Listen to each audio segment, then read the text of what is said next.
Nous avons, avec le temps, pris des habitudes qui font que ces habitudes deviennent parfois des routines.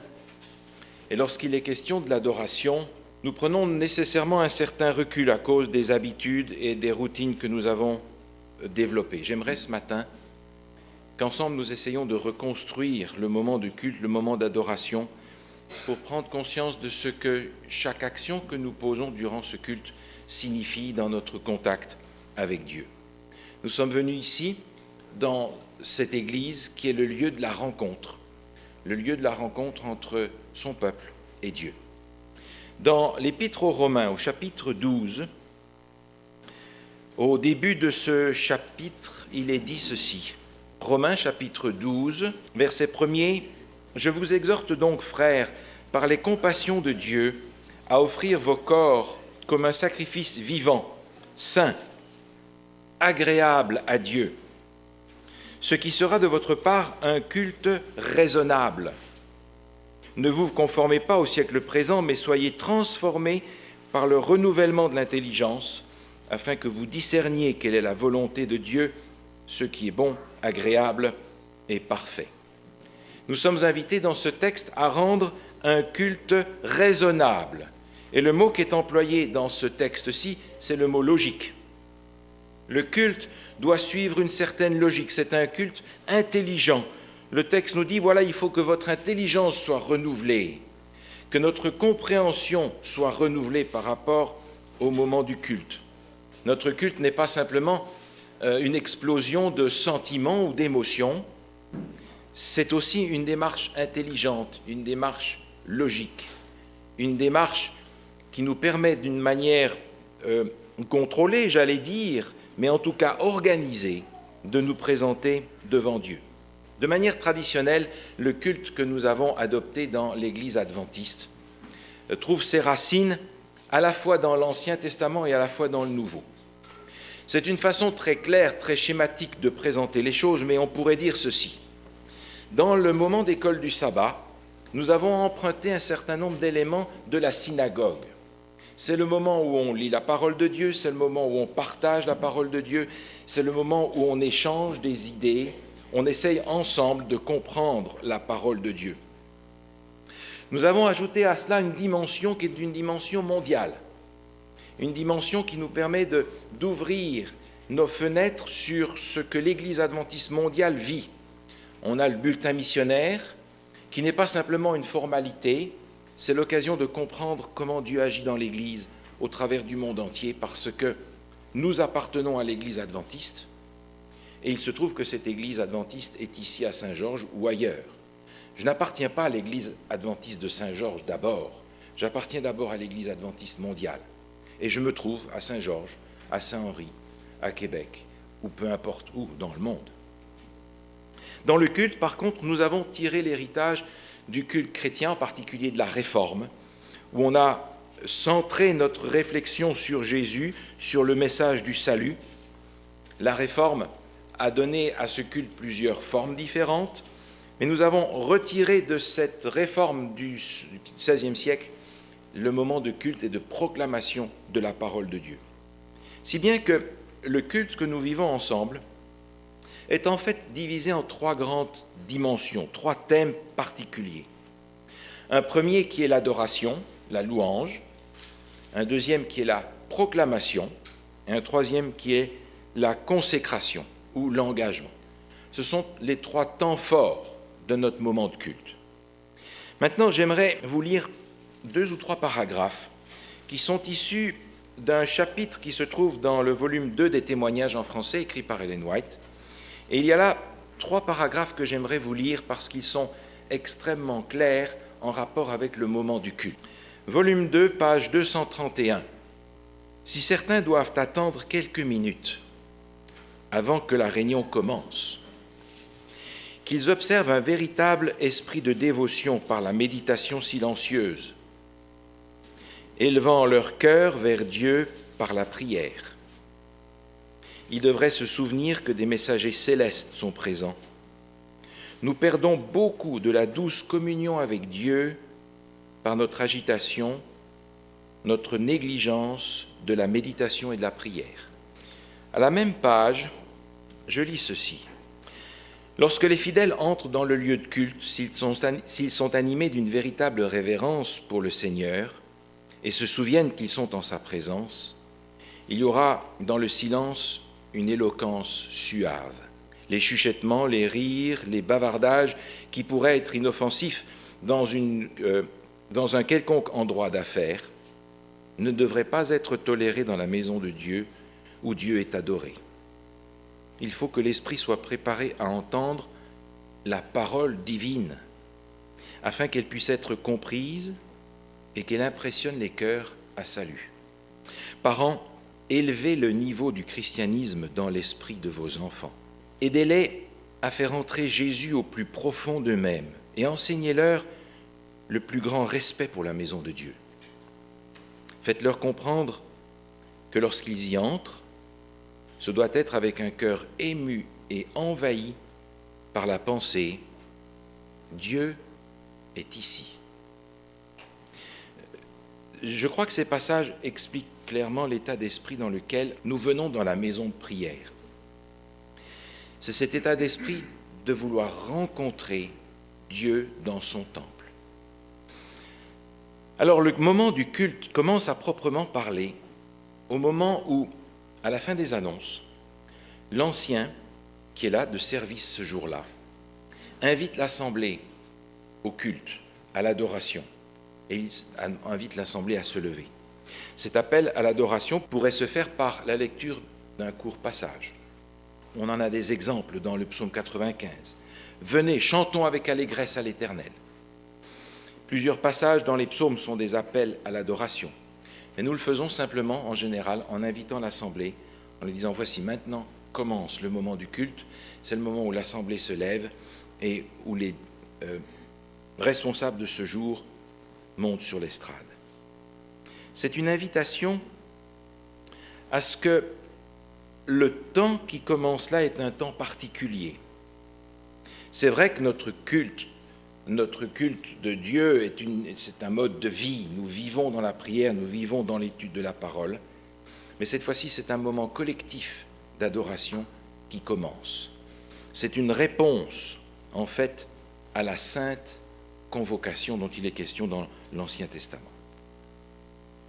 Ensuite, les officiants montent sur l'estrade.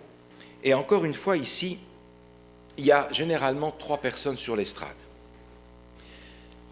Une personne va être un ancien, et l'ancien va être le directeur du culte. C'est celui qui va conduire le culte, diriger le culte.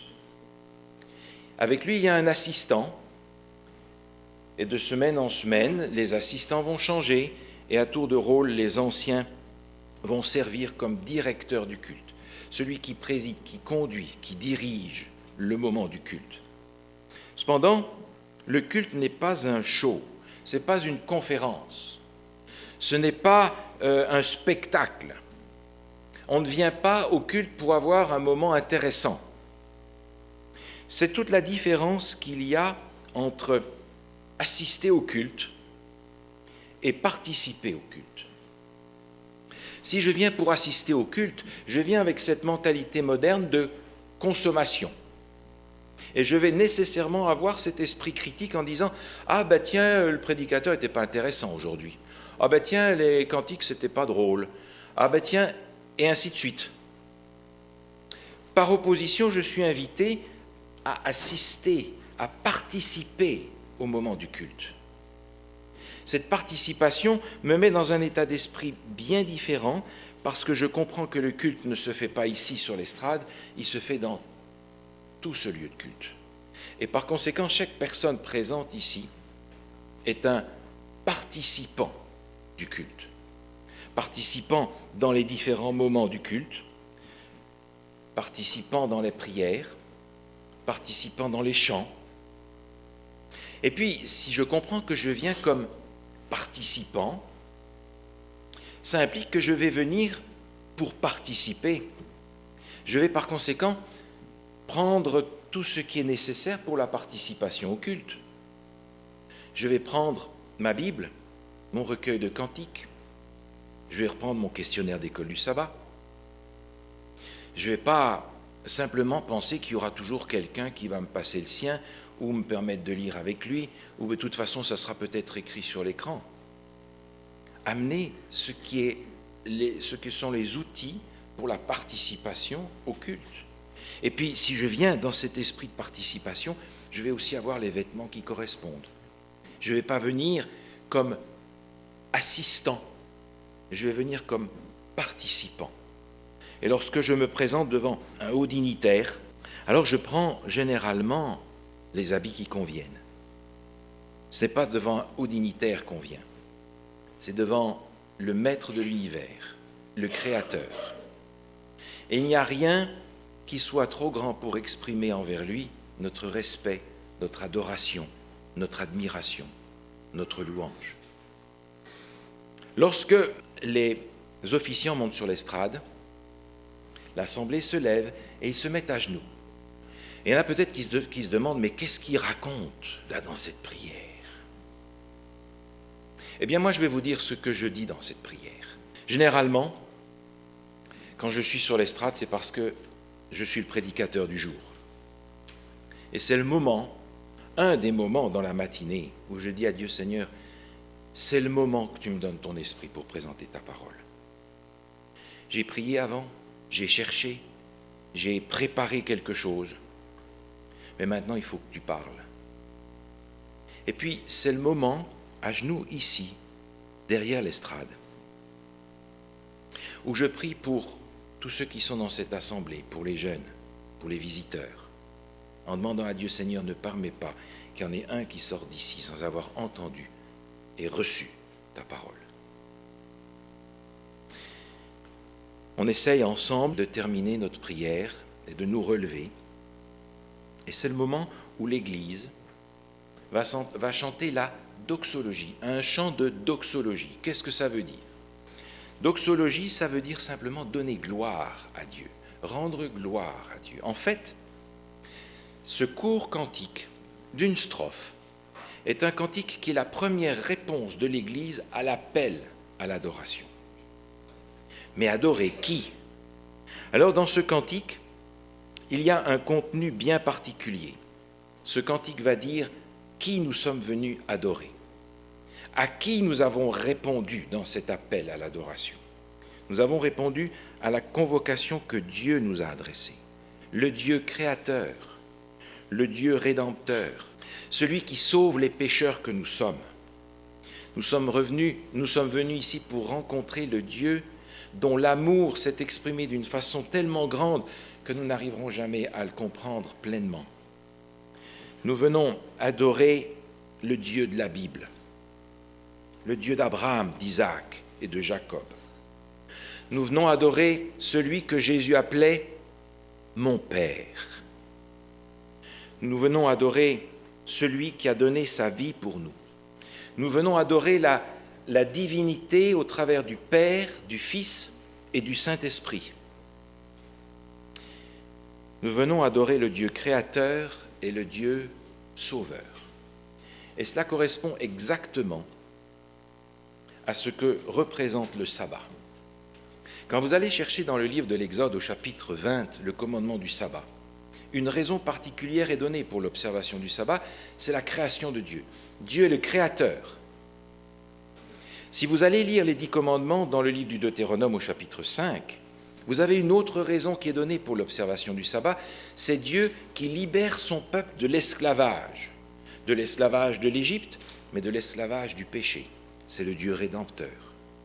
C'est ce Dieu-là que nous sommes venus adorer et que nous venons adorer. Et notre cantique de doxologie exprime cela. Ce n'est pas une strophe de cantique au hasard. C'est un cantique dans lequel nous exprimons à qui nous rendons ce culte, au Père, au Fils et au Saint-Esprit. Il y a dans les textes bibliques plusieurs exemples de doxologie. Prenez vos Bibles, voulez-vous, et regardez avec moi un ou deux exemples. Dans le livre de l'Apocalypse, au chapitre 4, au verset 8, il est écrit ceci. « Les 4 êtres vivants ont chacun 6 ailes, et ils sont remplis Dieu tout autour et au-dedans. Ils ne cessent de dire jour et nuit, « Saint, Saint, Saint est le Seigneur Dieu, le Tout-Puissant, qui était, qui est et qui vient. Voilà un exemple d'un chant doxologique.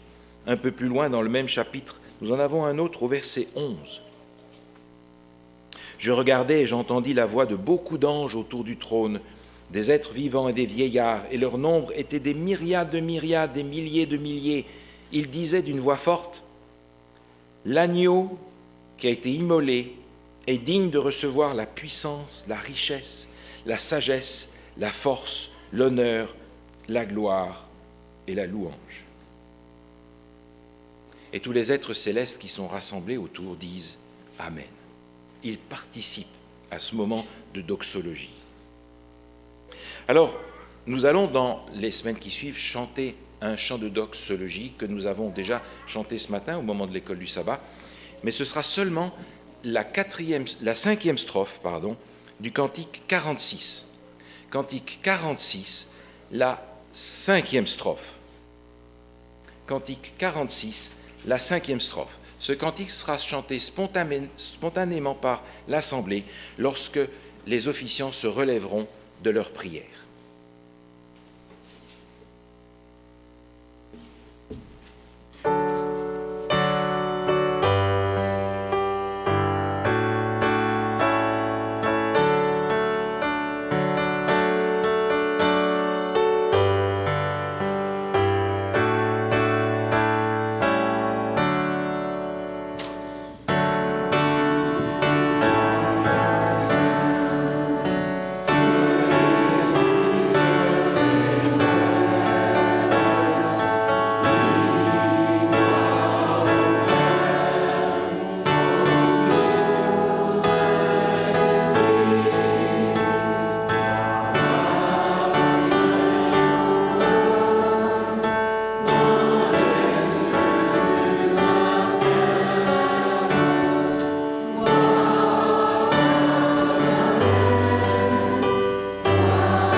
Asseyons-nous.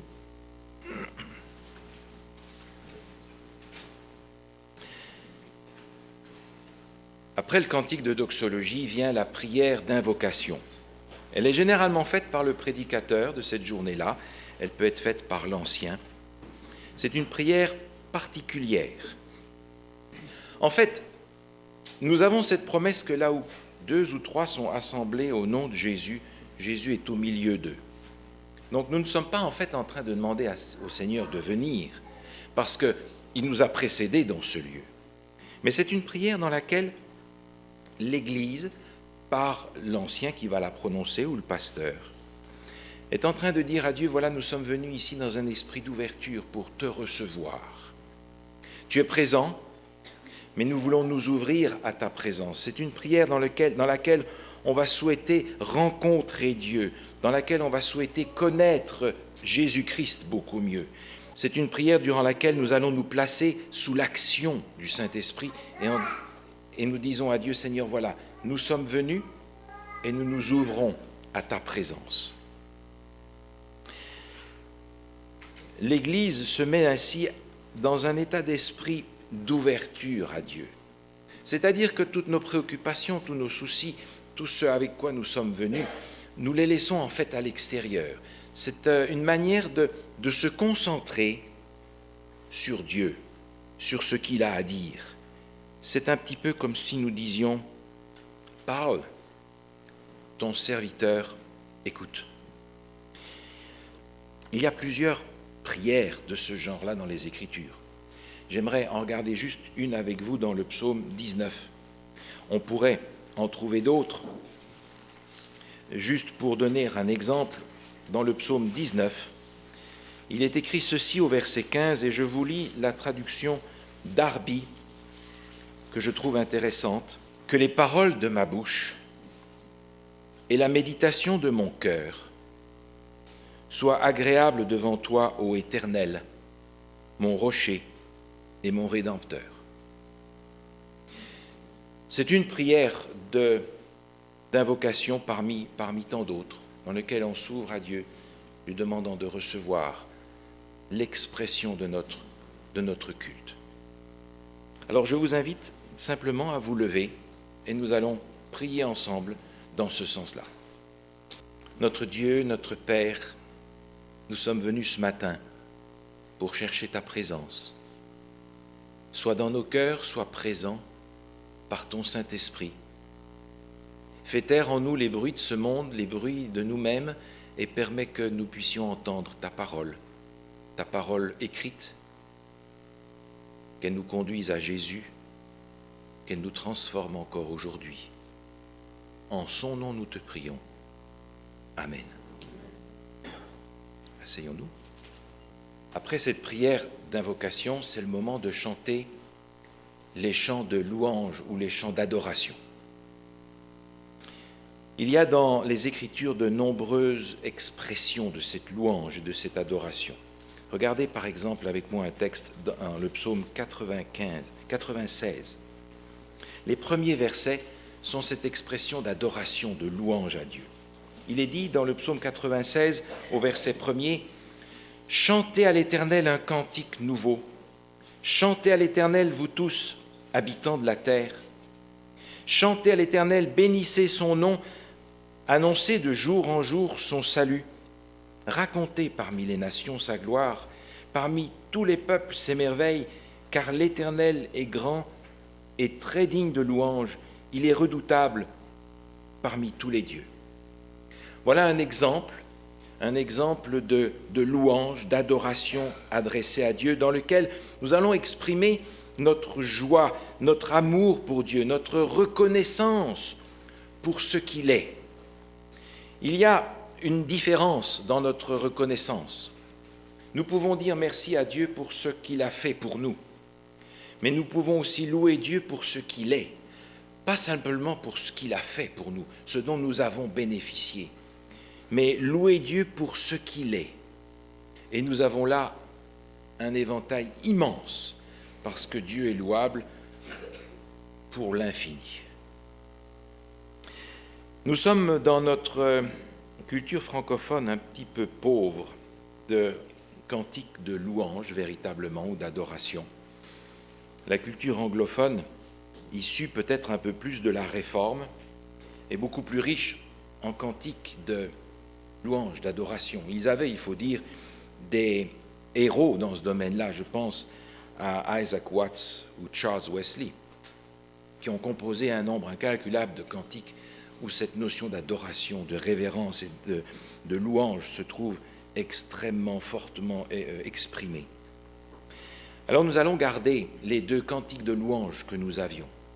Mais ce n'est pas un exercice de chant.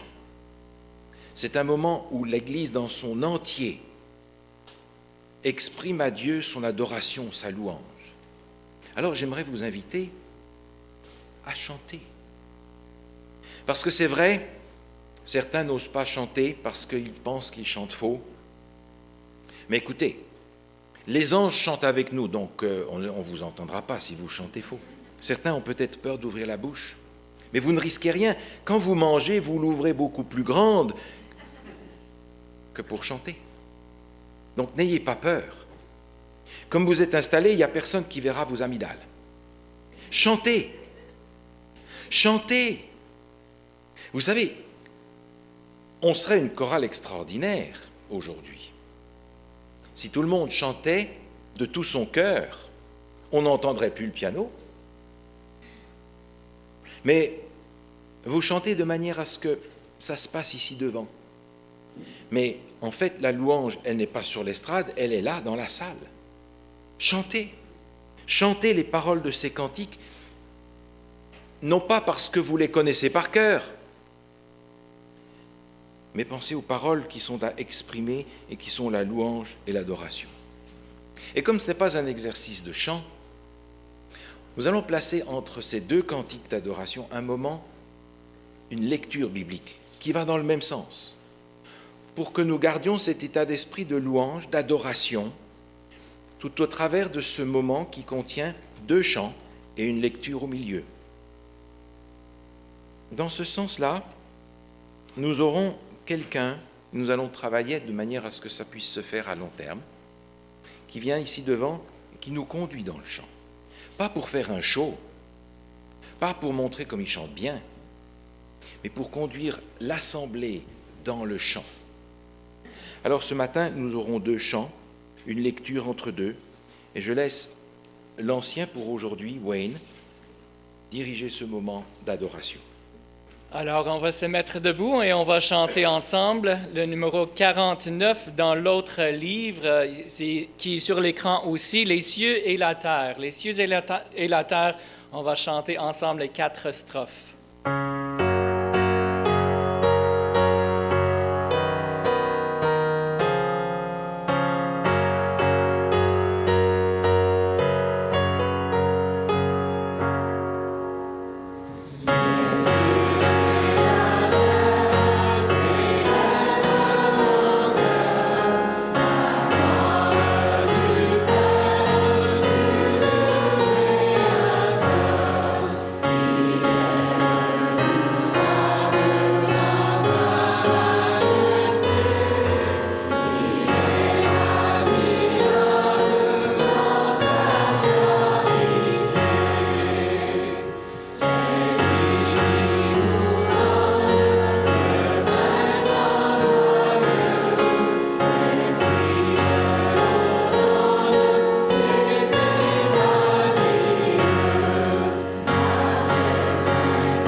Si vous voulez garder la même position, nous allons prendre le psaume 95, le verset 1 à 3. Venez, chantons avec allégresse à l'Éternel, poussons des cris de joie vers le rocher de notre salut. Allons au-devant de lui avec des louanges, faisons retentir des cantiques en son honneur, car l'Éternel est un grand Dieu, il est un grand roi au-dessus de tous les dieux. Nous allons prendre le cantique 287, des strophes 1 à 4, et Wayne va diriger. Alors, si vous connaissez des voix, on peut chanter les voix pour ce chant-là. Il y a au refrain surtout, il y a des joies différentes qu'on peut chanter.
Après le moment de louange et nos cantiques d'adoration, il y a un moment très important dans le culte qui est la prière que nous appelons la prière pastorale. C'est la prière que nous pratiquons à genoux par esprit de révérence. Vous vous souvenez, Daniel, lorsqu'il était à Babylone, il priait 3 fois par jour dans sa chambre. Et le texte nous dit qu'il se mettait à genoux.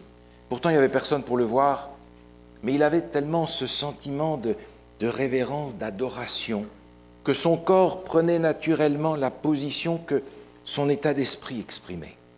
Alors nous mettons à genoux pour la prière pastorale. C'est un moment où l'Église est en prière. Et c'est un moment particulièrement central dans le culte parce que adorer, quand on y pense, ad orare, c'est prier quelqu'un, c'est prier à Dieu. Donc l'adoration se trouve centrée dans la prière de l'Église. On parle à Dieu. C'est un moment essentiel du culte chrétien depuis toujours. Et cette prière qui est prononcée par le pasteur ou par l'ancien a certains éléments qu'elle contient. Et j'aimerais en mentionner 5. D'abord, il y a cette notion de louange, d'adoration à Dieu pour ce qu'il est. C'est un moment d'adoration qui est dû à Dieu. Ce n'est pas un privilège qu'on lui fait, c'est un dû. Il y a ensuite un moment d'action de grâce, de reconnaissance. Reconnaissance pour ce que Dieu est, mais pour aussi ce qu'il a fait, pour l'exaucement de certaines prières, pour le résultat dans l'évangélisation, pour ceux qui ont été guéris dans l'assemblée. Et puis c'est aussi un moment de confession. Non pas de confession de péché personnel, mais nous devons reconnaître que l'Église de Laodicée a bien des choses à confesser à Dieu. Notre lenteur, notre orgueil de penser que nous l'avons et qu'en fait nous ne l'avons pas vraiment. Nous avons beaucoup de choses à confesser à Dieu, nous, Église de Laodicée, et puis nous avons à lui dire à Dieu que nous reconnaissons nos égarements, nos faiblesses, nos erreurs, parce que c'est le seul moyen de nous relever et de repartir. Puis vient un moment de supplication. C'est le moment où on va présenter à Dieu des besoins pour l'Église. Il y a peut-être des malades dans l'assemblée. Il y a des enfants qui ont besoin de soutien. Il y a besoin de la protection de Dieu sur son Église. Il y a des besoins particuliers qui intéressent tout le monde et qui peuvent être présentés au moment de la prière pastorale. Ce ne sont pas les besoins vraiment spécifiques que nous présentons dans notre prière personnelle ou dans notre prière de famille à Dieu. Ce sont des situations qui concernent toute l'Église. Et finalement, il y a ce moment d'intercession. On va intercéder pour que Dieu agisse dans le cœur de ceux qui étudient sa parole, par exemple, dans le cœur des autorités civiles de la ville de ce pays, pour qu'ils conduisent ce pays avec sagesse, dans la liberté religieuse. Prière d'intercession pour ceux qui ont besoin d'une intercession particulière, ceux qui dans l'Église ont un service particulier à rendre et pour lesquels nous reconnaissons que la présence de Dieu est particulièrement nécessaire. L'apôtre Jacques nous dit que la prière du juste est d'une grande efficace. Qu'est-ce qu'il faut penser alors de la prière des justes? Si tous les justes ensemble, dans le sens biblique, se rassemblent pour prier, est-ce que la prière des justes ne sera pas aussi d'une grande efficace? C'est une prière de toute l'Église. Et vous savez, je crois qu'il est dans le plan de Dieu de nous accorder en réponse à la prière ce que nous n'aurions pas obtenu si nous ne lui avons pas demandé ensemble. C'est donc quelque chose d'important. Et nous prions à genoux. Par cette attitude de notre corps, nous exprimons la révérence. Mais je sais qu'à genoux derrière les bancs, on peut faire beaucoup de choses. Si on veut, on peut faire des textos pendant ce temps-là. On peut faire tout autre chose. On peut cacher à genoux derrière un banc, lire un livre, regarder des images, faire autre chose. Mais je n'ose pas penser à l'affront que c'est présenter à Dieu, alors que l'Église est en prière, de s'occuper d'autre chose. C'est pourquoi je vous invite, parents, à enseigner à vos enfants que quand on prie, on parle à Dieu. Dieu est là. Et dans ce sens-là, même s'il y a des moments du culte où ils sont trop jeunes pour comprendre et on leur donne des coloriages pour qu'ils restent tranquilles, ils peuvent quand même être à genoux quand on parle à Dieu. Est-ce que vous ne le faites pas dans votre culte de famille? À combien plus forte raison dans le culte de l'Église? C'est une prière que l'on adresse au nom de Jésus. Jésus nous a enseigné à prier en son nom. Et vous vous souvenez, dans l'évangile de Jean, chapitre 16, Jésus parle à ses disciples. Prenez ce texte avec moi, voulez-vous? Évangile selon Jean, chapitre 16. Au verset 23, il est écrit ceci. En ce jour-là, vous ne m'interrogerez plus sur rien. En vérité, je vous le dis, ce que vous demanderez au Père, je le donnerai, il vous le donnera en mon nom. Jusqu'à présent, vous n'avez rien demandé en mon nom. Demandez et vous recevrez, afin que votre joie soit parfaite. C'est une prière au nom de Jésus. C'est par conséquent une prière dans laquelle on va exprimer que nous n'avons en réalité aucun droit de nous présenter devant Dieu, si ce n'est par l'intercession de Jésus. C'est-à-dire que soit au début, soit à la fin, soit les deux, nous allons dire dans notre prière que cette prière, nous ne la présentons pas à Dieu parce que nous en sommes dignes ou parce que nous avons le pouvoir de le faire, mais simplement parce que l'intercession de Jésus dans le ciel aujourd'hui nous permet de nous présenter à Dieu et de lui parler, et que cette prière soit reçue par Dieu. C'est donc au nom de Jésus que l'on va présenter notre prière. Comment voulez-vous faire autrement? Et puis, c'est la prière de l'Église. Alors, il y a une manière par laquelle l'Église participe à cette prière. On termine la prière en disant « Amen ».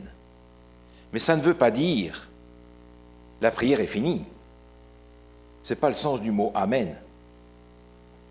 Amen veut dire « ce qui a été dit dans cette prière, c'est ma prière aussi ». Certains vont sentir le besoin au milieu de cette prière, de dire Amen parce qu'il y a quelque chose qui leur a été particulièrement cher.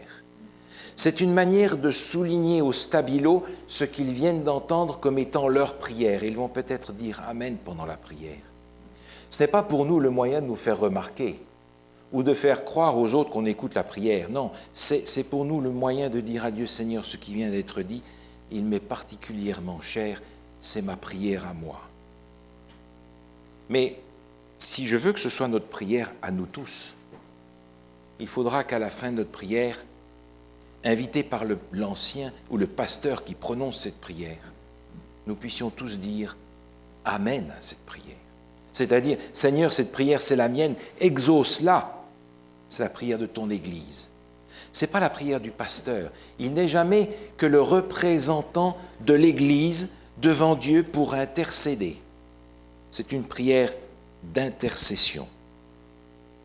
Vous vous souvenez, Jésus, dans le texte qui nous est présenté dans l'Évangile selon Matthieu, où il enseigne à ses disciples à prier, il termine en disant Amen. Seigneur, que cette prière s'accomplisse. Seigneur, c'est mon désir que tu l'exauces. Au nom de Jésus. Cette prière est un moment important du culte.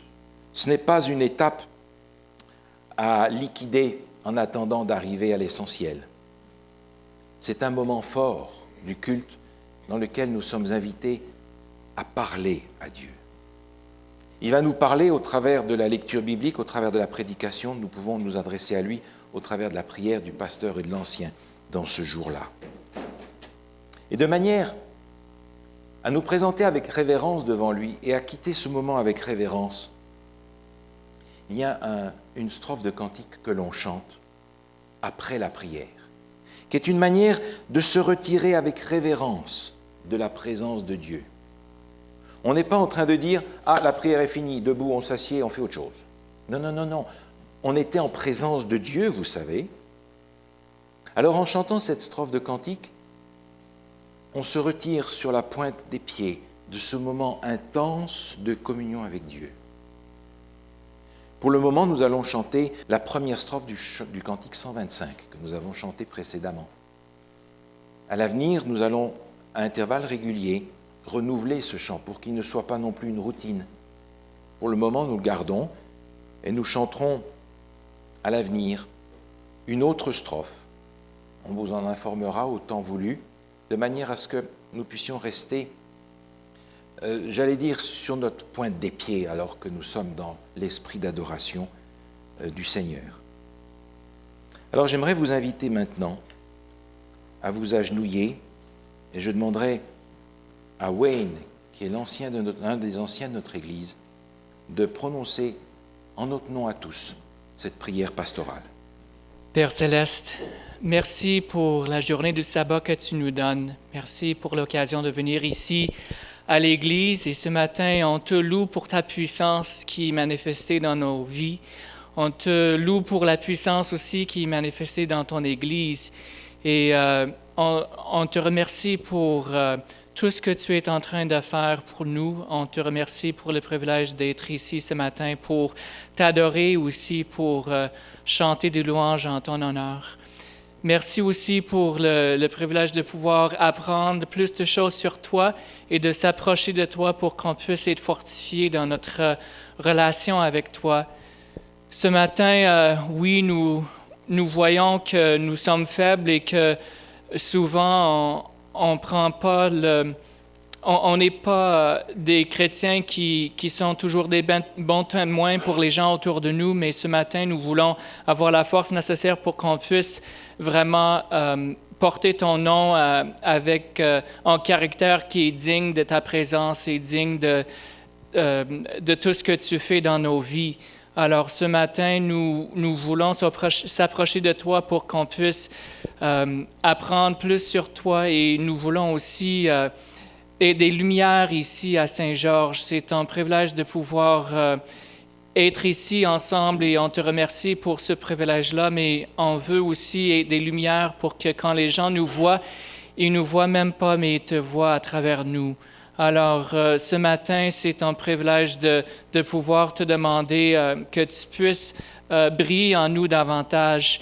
Et nous avons aussi des projets ici à l'Église de Saint-Georges et on te demande de bénir ces projets-là pour qu'on puisse être efficace dans l'œuvre qu'on fait pour toi et pour qu'on puisse aussi comprendre ta volonté dans tous les projets qu'on fait, pour qu'on puisse avancer par ta puissance et pour qu'on reflète ton nom en tout ce qu'on fait. On pense particulièrement au projet d'évangélisation, qu'on puisse vraiment faire une différence ici à la ville de Saint-Georges et aux alentours aussi. Ce matin, nous voulons te remercier pour les réponses à nos prières que tu nous as déjà données. On est émerveillés de voir à quel point que ta puissance est présente et que tu es capable de faire des miracles pour nous. On te remercie pour ces miracles qui sont encore en train de se produire dans nos vies et pour ton Église, qu'on puisse vraiment voir ta puissance. Et ce matin aussi, nous sentons vraiment le besoin de te connaître davantage et d'être nourris, d'être en ta présence pour qu'on puisse comprendre davantage aussi la relation que tu veux avoir avec nous. Et on te remercie pour la parole que tu nous donnes pour qu'on puisse être fortifié et pour qu'on puisse aussi comprendre davantage la façon dont tu veux qu'on vive pour toi. Alors, ce matin, nous voulons avoir ton Saint-Esprit parmi nous pour qu'on puisse être éclairé, pour qu'on puisse comprendre le message que tu as pour nous ce matin et que notre adoration puisse être digne de ta présence et qu'on puisse avoir un cœur pur en ta présence. On te remercie pour tout ce que tu fais pour nous et pour les réponses à nos prières et merci pour ta présence parmi nous. Au nom de Jésus, Amen.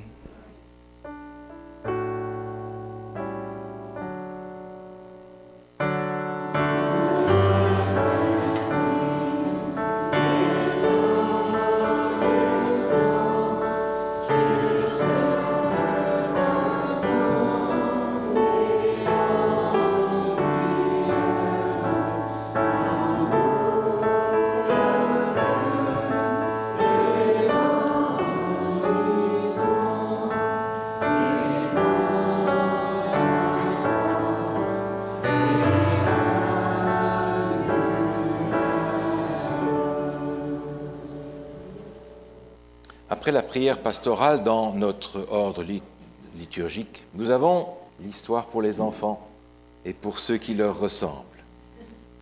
Alors je crois que c'est un moment important parce que les enfants peuvent imaginer, et parfois notre attitude ne contribue pas positivement à ça, c'est que le culte, c'est le culte des adultes et que les enfants, il faut qu'ils subissent ça. Mais est-ce que la parole de Dieu n'est pas aussi pour eux? Alors vous savez, il m'est arrivé souvent d'avoir des gens qui viennent me voir des années et des années après et qui me disent « Pasteur, vous vous souvenez, il y a X années en arrière, vous avez raconté telle histoire. » Moi, je ne m'en souviens pas. Alors pour me rattraper, je leur dis « Mais vous vous souvenez de la prédication ?»« Non, mais vous avez raconté cette histoire-là. » Alors je sais que l'histoire pour les enfants est presque surtout une histoire pour ceux qui leur ressemblent. Parce que je sais que si vous ne vous souvenez pas de la prédication, vous vous souviendrez de l'histoire. L'histoire est importante.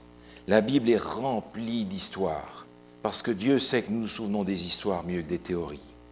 Alors nous avons besoin dans notre culte d'avoir une histoire pour les enfants et pour ceux qui leur ressemblent. On va laisser maintenant Alain raconter l'histoire pour les enfants. Venez devant.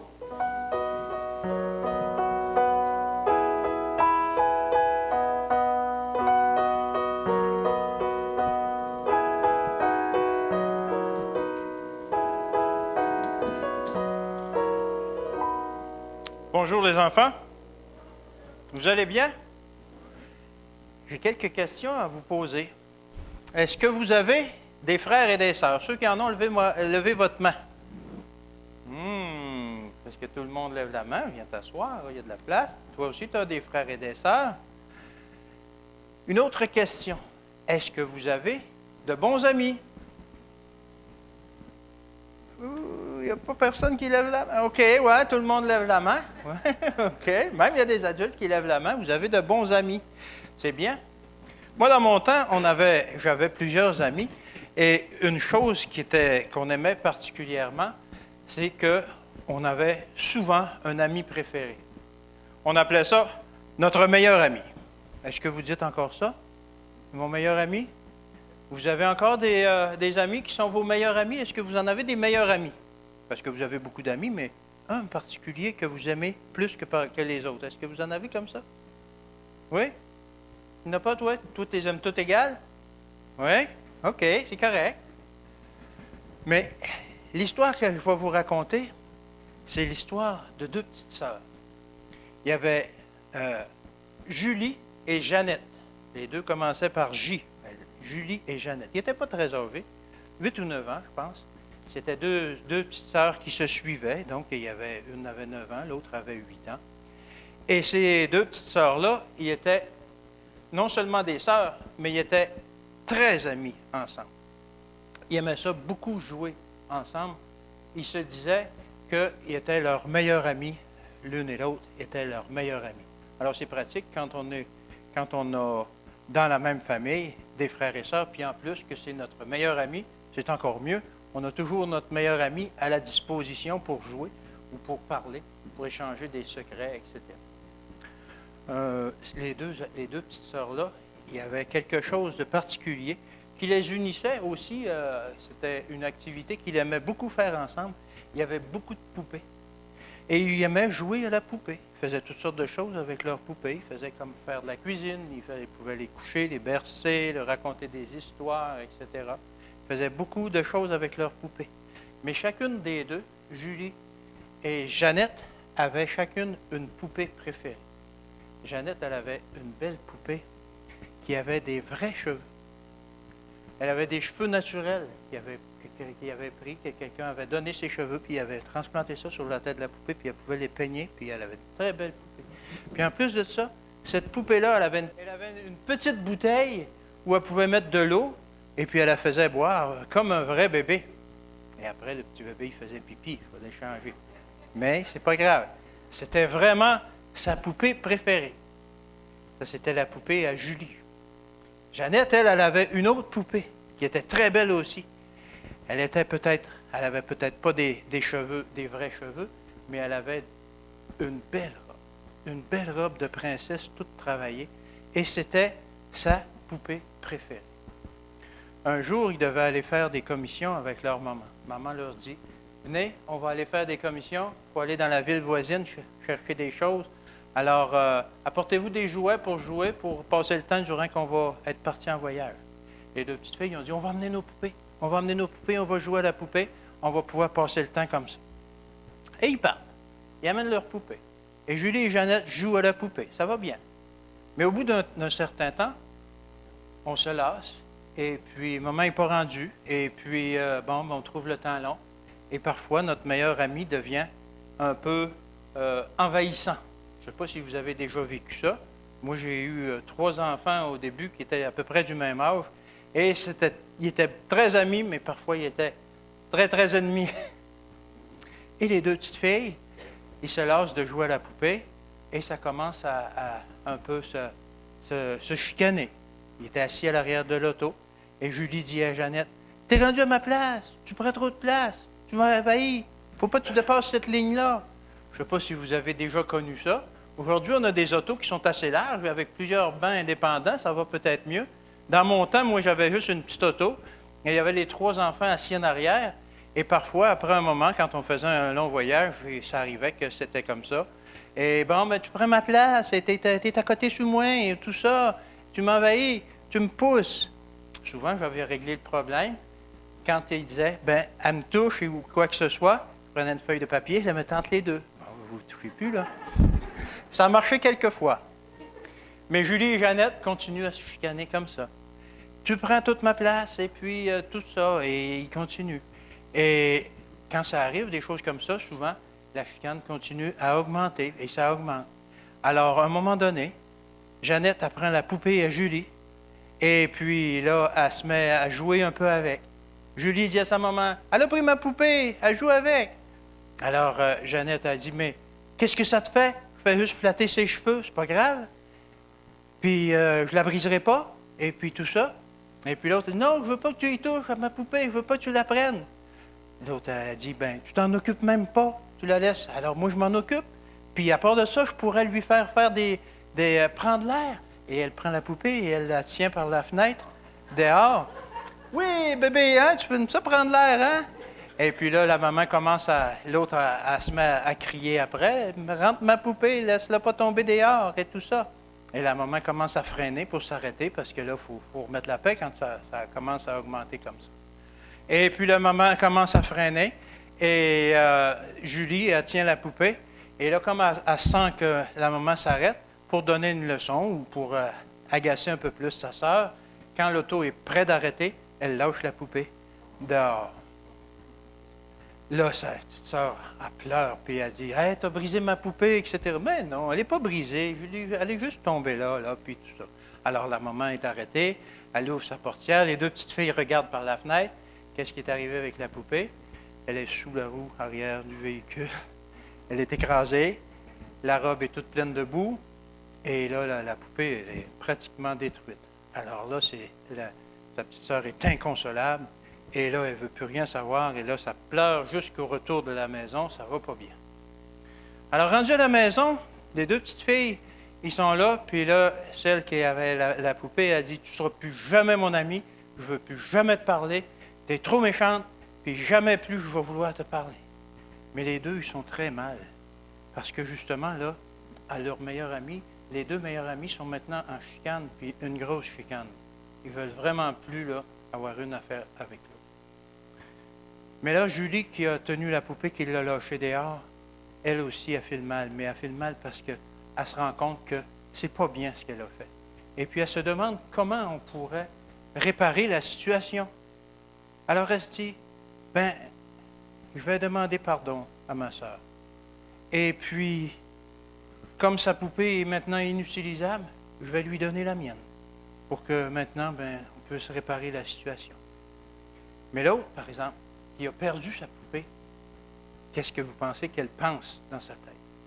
Elle dit, si je peux avoir l'occasion, je vais aller dans sa chambre, je vais prendre sa poupée préférée, je vais tout lui arracher les cheveux et je vais marcher sur sa bouteille pour l'écraser, pour plus qu'elle puisse avoir sa poupée préférée, elle non plus. Pensez-vous que c'était bien? Non, hein? Mais elle a décidé de mettre son plan à exécution. Et elle se dirige tranquillement vers la chambre de sa sœur. Elle ouvre la porte pour aller chercher la poupée. Et savez-vous qu'est-ce qu'elle a vu? Sa sœur était là. Elle n'a pas pu faire du mal à sa poupée. Mais par contre, sa sœur qui l'a vu rentrer, elle dit, ça donne bien que tu viennes, je voulais justement te parler. Elle dit, écoute, je suis désolé de ce qui s'est passé cet après-midi. Je ne voulais vraiment pas que ça arrive comme ça. C'est vrai que j'ai été mal intentionné de faire des choses comme ça. Ça a été plus loin que je pensais que ça irait, cette histoire-là. Alors, si tu veux, je te donne ma poupée. Et puis, tu pourras l'utiliser et jouer avec comme tu voudras. Elle est maintenant à toi. Alors, la petite sœur, pensez-vous qu'elle voulait encore se venger? Qu'elle voulait encore briser la poupée de sa sœur? Pas du tout. Savez-vous qu'est-ce qu'elle a dit? Elle dit, non, je ne peux pas prendre ta poupée, c'est à toi. Par contre, on peut la partager. Et quand on va vouloir jouer, on va faire comme, parce qu'il y avait beaucoup de poupées, comme si c'était la maman de toutes les poupées. Et si tu veux, on va jouer maintenant à faire l'école aux poupées, on va les mettre là à leur bureau, et puis on va jouer à faire l'école, on va faire les maîtresses d'école. Alors voyez-vous, le pardon, ça récupère bien des situations qui parfois ont été trop loin. La Bible nous dit dans Matthieu 5 au verset 7, « Bienheureux les miséricordieux, car ils obtiendront miséricorde. » Alors ceux qui pardonnent vont aussi être pardonnés.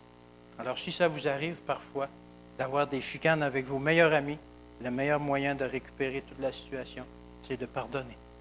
Alors je vous souhaite de faire la même chose vous autres aussi. OK, vous pouvez aller vous rasseoir. Après la prière, après l'histoire pour les enfants, nous avons le moment où nous apportons nos dîmes et nos offrandes. Et j'aimerais vous inviter à prendre vos Bibles avec moi et à regarder ce qui est écrit dans le livre du Deutéronome au chapitre 16, verset 16. 3 fois par année, tous les hommes d'entre vous se présenteront devant l'Éternel ton Dieu dans le lieu qu'il choisira, à la fête des pains sans levain, à la fête des semaines, à la fête des tabernacles. On ne paraîtra point devant l'Éternel les mains vides. Chacun donnera ce qu'il pourra selon les bénédictions que l'Éternel ton Dieu lui aura accordées. On ne se présentera pas devant l'Éternel les mains vides. C'est le moment où nous participons à ce moment de culte en apportant nos dîmes et nos offrandes. Ce n'est pas une quête. Dieu n'a pas besoin de notre aumône. Parce qu'il le dit clairement, l'or et l'argent du monde, c'est à lui. Alors c'est à ce moment-là que prend un passage de l'Écriture, prend une force particulière. Regardez-le avec moi dans le premier livre des Chroniques. Premier livre des Chroniques, au chapitre 29, au verset 14, il est dit ceci. « Car qui suis-je et qui est mon peuple pour que nous puissions te faire volontairement ces offrandes ? Tout vient de toi et nous recevons de ta main ce que nous t'offrons. » Finalement, nous apportons quoi, nous? Nous faisons simplement de rendre à Dieu ce qu'il nous a donné, ce qu'il nous a confié. Alors nous apportons nos dîmes et nos offrandes. Nos dîmes, c'est Dieu qui en a fixé le montant, 10%, par lequel nous disons à Dieu que nous avons confiance en lui. Nous le servons d'abord. C'est lui qui est servi d'abord. Et dans ce sens-là, nous pouvons avoir l'assurance qu'il prendra soin des 90% qui restent, que nous sommes invités à gérer nous-mêmes. Et lorsque nous apportons nos offrandes, à ce moment-là, c'est nous qui choisissons. Et notre offrande va parler à Dieu. Notre offrande parle à Dieu. Si j'apporte simplement le petit change et la monnaie que j'ai dans le fond de ma poche ce jour-là, pensez-vous que c'est un message d'amour que je transmets à Dieu? Une offrande, c'est quelque chose qui se prépare. Une offrande, c'est quelque chose à laquelle j'ai pensé à l'avance et que j'ai choisi. Et que j'apporte à Dieu, et on va l'apporter dans la famille, on va apporter chacun peut-être un morceau de cette offrande familiale, mais c'est quelque chose que j'ai choisi à l'avance. Ce n'est pas quelque chose que j'invente au dernier moment. Ouh là là, c'est la collecte. Et on va chercher dans ses poches quelque chose à mettre pour ne pas avoir l'air misérable quand même. Il faut que je donne quelque chose. Dieu n'a pas besoin de cet argent-là. Il veut que nous lui donnions ce qui pour nous est significatif. Et dans ce sens-là, on ne va pas chercher le moyen de lui donner le moins possible. On va chercher à lui donner tout ce qu'on peut en fonction de notre prospérité. Alors, apporter nos dîmes et nos offrandes, c'est important parce que nous ne l'apportons pas à l'Église. Nous ne le donnons pas à l'Église, nous ne le donnons pas au trésorier d'Église, nous ne le donnons pas au pasteur. Nous le donnons à Dieu. Et si nous apportons nos dîmes et nos offrandes avec l'idée que nous l'apportons à quelqu'un d'autre qu'à Dieu, nous ne sommes pas dans l'état d'esprit que la Bible nous enseigne pour apporter nos dîmes et nos offrandes. Notre offrande que nous apportons, elle n'est pas destinée d'abord à réparer le toit, ou à mettre des nouvelles lumières, ou à changer le tapis. C'est une offrande qui est faite à Dieu. Et l'Église, dans la prière, va gérer l'argent que nous lui avons apporté. Il ne nous appartient pas, en fait. Parce que, comme disait le texte, nous t'apportons, Seigneur, ce que nous avons déjà reçu de ta main. Alors, je vais demander à Jean-Guy de nous inviter à apporter nos dîmes et nos offrandes. Alors, j'inviterai ceux qui sont responsables pour le remas des dîmes et des offrandes à s'avancer. Et nous allons chanter le cantique 190, les deux strophes 1 et 2.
Père céleste, c'est dans le nom de Jésus que nous te remercions tous ensemble de l'opportunité de pouvoir participer au succès de notre Église, de ton œuvre par nos offrandes. Oui aussi, mon Père céleste, en le beau nom de Jésus, nous te prions afin qu'elles servent ta volonté, que chaque denier soit un gain vers ta grande gloire. Oui, gloire à Dieu. Amen. Après les dîmes et les offrandes, nous entrons dans cette partie qui est la proclamation. C'est le moment où on va lire la parole de Dieu. Et on a dans les Écritures plusieurs exemples de ces lectures publiques qui sont faites de la parole de Dieu. Je pense par exemple à ce qui nous est raconté dans le livre de Néhémie au chapitre 8, où Esdras va faire la lecture des Écritures devant le peuple. Pendant une demi-journée entière, un réveil va se produire en conséquence de cette lecture des Écritures. Dans le livre des Actes au chapitre 13 et au verset 15, il nous est rappelé que cette lecture se faisait dans la synagogue. Il est écrit ceci: après la lecture de la loi et des prophètes, les chefs de la synagogue l'envoyèrent dire: « Homme frère, si vous avez quelque exhortation à adresser au peuple, parlez. » Ils ont fait la lecture de la loi et des prophètes. Ces deux parties importantes de l'Ancien Testament, auxquelles s'ajoutaient aussi parfois les psaumes, sont deux éléments du culte. Il y avait d'ailleurs traditionnellement dans le culte chrétien aussi une lecture de l'Ancien et du Nouveau Testament. Deux lectures. Nous en avons gardé une, mais elle est importante parce que c'est la lecture de la parole de Dieu. Et lorsque Dieu parle, le mieux que nous ayons à faire, c'est d'écouter. Et si nous voulons véritablement être des participants au service de culte, alors nous allons avoir notre Bible et nous allons chercher ensemble le texte biblique et nous allons le lire, suivre la lecture avec la personne qui va lire, faire la lecture. C'est important la lecture de la parole de Dieu dans le culte.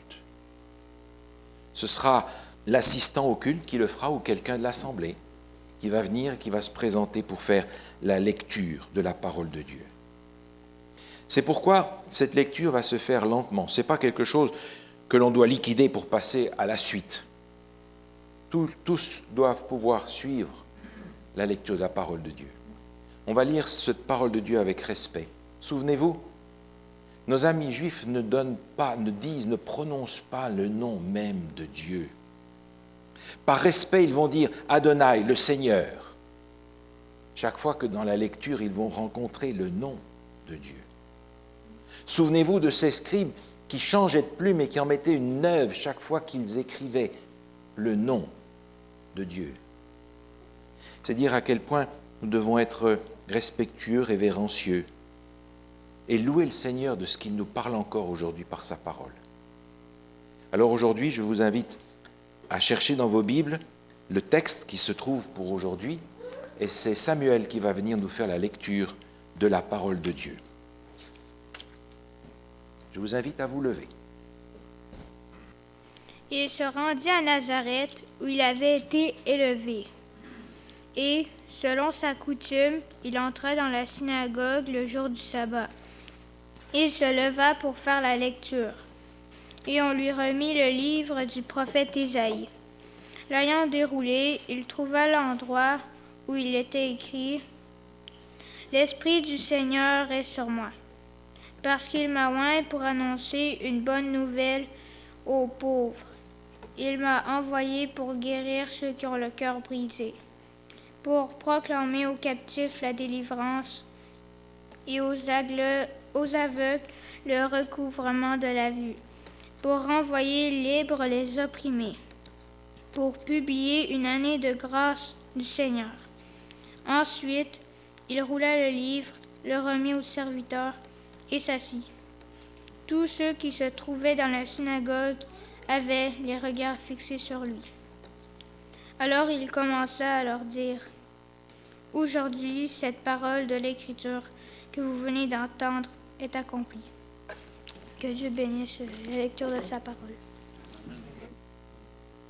Après la lecture de la parole de Dieu, l'Assemblée est invitée de s'asseoir et nous allons chanter un cantique de méditation juste pour introduire la prédication. 2 strophes seulement. Et ce cantique, l'Assemblée va le chanter assis. C'est un cantique de recueillement, c'est un cantique de méditation, c'est un cantique qui nous invite à nous mettre dans cet esprit d'écoute de la parole de Dieu qui va suivre. Alors je vous invite simplement, nous allons chanter ensemble ce cantique, qu'aujourd'hui le cantique 494. Nous chanterons seulement les deux premières strophes en restant assis.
C'est le moment de la prédication de la parole de Dieu.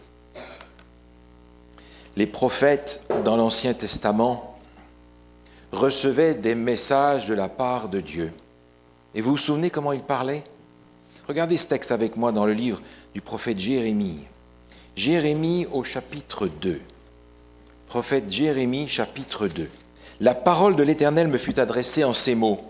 Va, crie aux oreilles de Jérusalem. Ainsi parle l'Éternel. Je me souviens de ton amour lorsque tu étais jeune, de ton affection lorsque tu étais fiancé, quand tu me suivais au désert, dans une terre inculte. Et le texte continue. Ainsi parle l'Éternel. Lorsque le prédicateur se lève pour la prédication, encore une fois, ce n'est pas une conférence ni un show. C'est la prédication de la parole de Dieu. Il a prié, il a cherché ce qui était le besoin de l'Église. Il a demandé à Dieu, dans sa prière personnelle chez lui, de l'inspirer pour savoir ce qu'il devait présenter de sa part à l'Église. Il a cherché l'inspiration. Et lorsque nous travaillons ensemble avec les anciens pour améliorer la prédication, nous insistons sur le fait que lorsque nous nous présentons devant l'Église, nous demandons à Dieu d'être simplement les canaux de sa parole. Ce n'est pas un show du pasteur, c'est la proclamation de la parole de Dieu. Vous vous souvenez dans l'Évangile, Jésus disait « Allons ailleurs dans les bourgades voisines, afin que j'y prêche aussi, car c'est pour cela que je suis sorti. » Et il alla prêcher dans les synagogues par toute la Galilée, et il chassait les démons. Jésus prêchait la parole. Et nous sommes invités à annoncer la parole. Vous savez, malheureusement, pour un certain nombre, la prédication du sabbat matin est le seul repas spirituel de toute leur semaine. Nous avons un message de santé, mais nous n'avons jamais dit à quelqu'un de ne prendre qu'un seul repas par semaine. Et je ne suis pas sûr que ce soit un régime santé. Alors je ne suis pas en train d'encourager à avoir ce régime non santé de prendre un seul repas par semaine. Mais si c'est par malheur le seul repas par semaine que certains reçoivent, qu'ils puissent au moins entendre la parole de Dieu. L'architecture des églises dans le temps a donné un indice sur la place que l'on donne à la prédication. Certaines églises vont avoir la chaire accrochée dans un coin quelque part, parce qu'on a mis la prédication de la parole de Dieu là-bas, dans un coin. D'autres vont avoir la table de la Sainte Seine devant et la chaire ailleurs, parce que ce moment particulier de la Sainte Seine est pour eux le centre du culte. Et la tradition a fait développer ces choses dans différents éléments qui ne sont pas nécessairement bibliques non plus. Dans certaines églises, vous avez la chaire au milieu de l'église, avec cette indication claire que la prédication de la parole de Dieu est essentielle au culte de l'église. C'est un moment particulièrement important. Et dans ce sens-là, si l'on vient comme participant du culte, on ne va pas venir comme ce consommateur qui va avoir une attente irréaliste sur la prédication et qui ne va dire « Oh, ben ça c'était une mauvaise prédication » ou « c'était une bonne prédication » que parce qu'il a tout d'un coup ses émotions qui partent au plafond. Ou bien alors parce que cette fois-ci c'était extraordinaire, spectaculaire, spécial. J'aimerais vous rappeler que lorsque Élie est parti dans la montagne et que Dieu lui a parlé, il ne lui a parlé ni au travers du tremblement de terre, ni au travers du feu, ni au travers d'aucun cataclysme qui se sont produits. Dieu lui a parlé dans ce murmure doux et léger qui est un silence. Alors c'est probablement cet état d'esprit-là que nous avons besoin d'avoir, le silence intérieur, de manière à ce que la voix de Dieu puisse se faire entendre d'une façon plus audible. Dans le 2e volume des témoignages, à la page 232, écrit par Ellen White, permettez-moi de lire ce paragraphe. Il parle du moment du culte. Pendant la prédication, vous devriez vous souvenir, mes frères et sœurs, que vous entendez la voix de Dieu par l'intermédiaire de son serviteur. Écoutez attentivement. Ne dormez pas un instant de craindre de perdre les paroles dont vous avez le plus besoin, les paroles mêmes qui, si vous étiez attentif, si vous y prêtiez attention, empêcheraient que vos pieds ne s'égarent dans les sentiers du mal. Satan et ses anges travaillent à créer un état de paralysie afin que les conseils, les avertissements, les reproches ne soient pas entendus ou n'aient pas d'effet sur les cœurs et ne transforment pas les vies. Parfois, un petit enfant détourne l'attention des auditeurs, si bien que la précieuse semence ne tombe pas dans un terrain bien préparé pour produire des fruits. Parfois, des jeunes gens, des jeunes filles ont si peu de respect pour la maison de Dieu et pour le culte, qu'ils entretiennent une conversation ininterrompue pendant le sermon. S'ils pouvaient voir les anges de Dieu, les considérer et prendre note de leurs actions, ils seraient remplis de honte et de dégoût d'eux-mêmes. Dieu veut des adorateurs attentifs. C'est pendant que les hommes dormaient que Satan sema l'ivraie. Ce paragraphe nous aide à recomprendre et à recentrer peut-être l'état d'esprit que nous devons avoir et enseigner à nos enfants concernant le moment du culte et le moment de la prédication. La prédication est suivie par un cantique de consécration. Là, c'est le moment où nous répondons. La consécration, c'est notre réponse à ce que nous avons reçu dans le message biblique.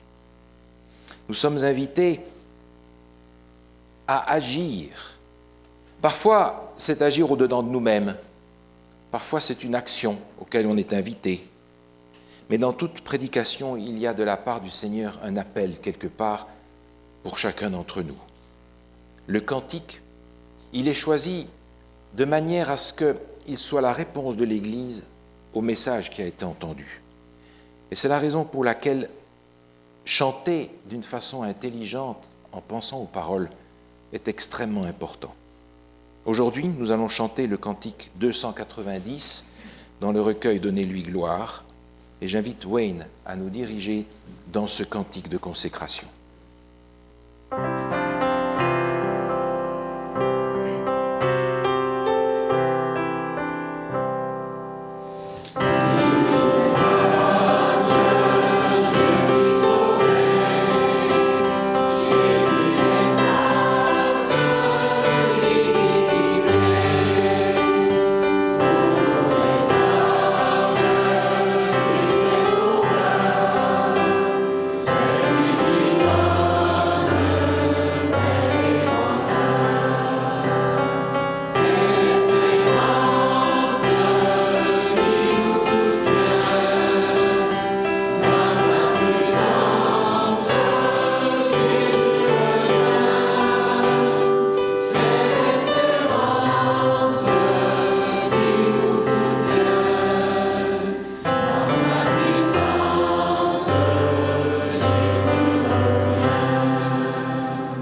rester debout.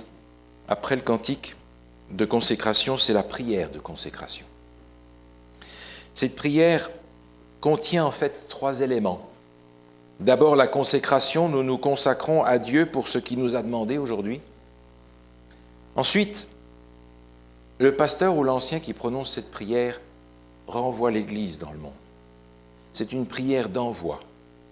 Le Seigneur nous propose maintenant de repartir dans nos lieux et d'être là où nous sommes des témoins de Jésus-Christ. Et finalement, c'est une prière de bénédiction. Et vous connaissez cette bénédiction que Dieu a enseignée à Moïse, où il est dit dans le livre des Nombres, au chapitre 6, que l'Éternel te bénisse et qu'il te garde, que l'Éternel fasse luire sa face sur toi et qu'il t'accorde sa grâce, que l'Éternel tourne sa face vers toi et qu'il te donne la paix. Cette prière n'est pas nécessairement toujours celle qui se trouve dans le livre des Nombres, au chapitre 6. Mais cependant, Ellen White écrit dans ce chapitre que j'ai mentionné plusieurs fois, la bénédiction prononcée, tous les membres devraient rester tranquilles comme s'ils craignaient de perdre la paix du Christ. Que tous sortent sans se bousculer, sans parler bruyamment, avec le sentiment qu'ils sont dans la présence de Dieu. Si vous relisez le livre de l'Apocalypse, vous vous rendrez compte que le livre de l'Apocalypse est entièrement écrit autour d'un thème, l'adoration. Et quand on y pense, si c'est un livre qui nous annonce les choses qui doivent arriver bientôt, est-ce que nous ne sommes pas invités nous-mêmes aussi à nous préparer en ayant dans nos cœurs une véritable adoration? Alors je vous invite, pour terminer notre moment de culte aujourd'hui, à vous joindre à moi dans la prière. Seigneur, aujourd'hui, tu nous as donné la grâce de venir dans ta maison, la grâce de nous présenter devant le Maître de l'univers, devant celui qui nous a créés et celui qui nous a sauvés. Et aujourd'hui, Seigneur, nous voulons te louer, te remercier de ce que tu es venu et de ce que tu as fait, tout ce qu'il fallait pour qu'aucun d'entre nous se perde. Et Seigneur, ayant reçu ta parole aujourd'hui, renvoie-nous comme des serviteurs fidèles dans le monde où tu veux encore travailler par nous. Étends ta bénédiction sur chaque personne ici ce matin, petit et grand, et que nous puissions quitter ce lieu, renouvelés, enchantés par ta présence, mais aussi rechargés des bénédictions que tu accordes à ton peuple. Au nom de Jésus notre Sauveur. Amen.